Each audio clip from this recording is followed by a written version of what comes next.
তুমি এসটিএফ কে স্ট্রং করো, anti corruption ব্যুরোকে strong করো, আমি সিআইডি রিসাপেল করব, টোটালটাই তোমার দায়িত্ব দিচ্ছি।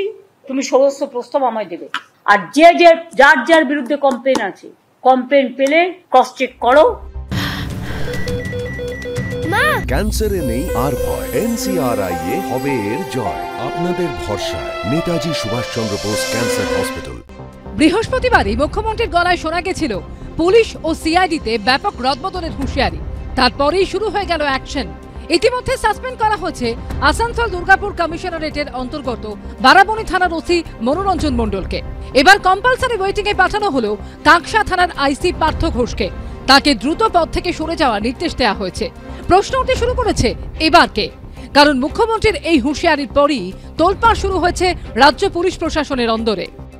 যদি পুলিশের রদবদল করতে হয়, খোলনলচে বদলে দিতে হয়, তাহলে পার্ট টাইম পুলিশ মন্ত্রী বদলে দিতে হবে।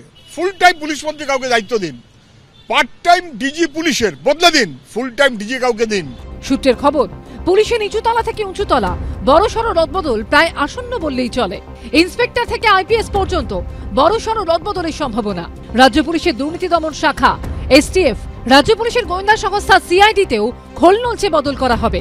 শুধু রাজ্য পুলিশে নয়, বদল আসতে পারে কলকাতা পুলিশের বিভিন্ন পদেও। কে থাকবে, কে যাবে, কাকে কোন পদে বদলি করা হবে, কার জায়গায় কোন অফিসারকে দায়িত্ব দেওয়া হবে, কার ডানা ছাঁটা হবে, কার কাঁধে চাপবে বাড়তি দায়িত্ব। ভবানী ভবন থেকে লালবাজার, এখন কান পাতলেই শুধু শোনা যাচ্ছে এসব নিয়ে জল্পনা। সূত্রের খবর, রাজ্য পুলিশের রদবদলের ক্ষেত্রে ডিজি রাজীব কুমারের মতামতকে গুরুত্ব দেওয়া হচ্ছে। অন্যদিকে কলকাতা পুলিশে কাকে কোথায় পাঠানো হবে সেই বিষয়ে গুরুত্ব পাচ্ছে পুলিশ কমিশনার মনোজ ভার্মার মতামত। পুলিশকে কাঠগড়ায় তুলে তৃণমূল কংগ্রেস যদি মনে করে যে পাপ মোচন করে ফেলবে, ভুল করছে। বাংলার মানুষকে এতটা মূর্খ মনে করার কোনো কারণ নেই। দিনের শেষে মমতা ব্যানার্জি মানুষের জন্য গোটা পুলিশ প্রশাসনকে আরো গতিশীল, আরো স্বচ্ছ এবং আরো অভিযোগহীন করতে চান। তো এটা তো প্রশংসার কথা।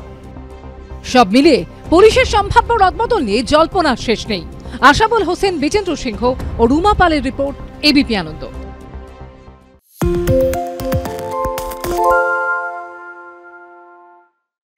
সত্য অন্তহীন, সত্যের খোঁজও তাই, সত্য সন্ধানে তাই আমরা অক্লান্ত, অকুতভয়। এবিপি আনন্দ নতুন ভাবনার প্রতীক, যা মনে মুক্ত, তথ্যে যুক্ত এবং যাবতীয় সীমানার বাঁধন থেকে মুক্ত।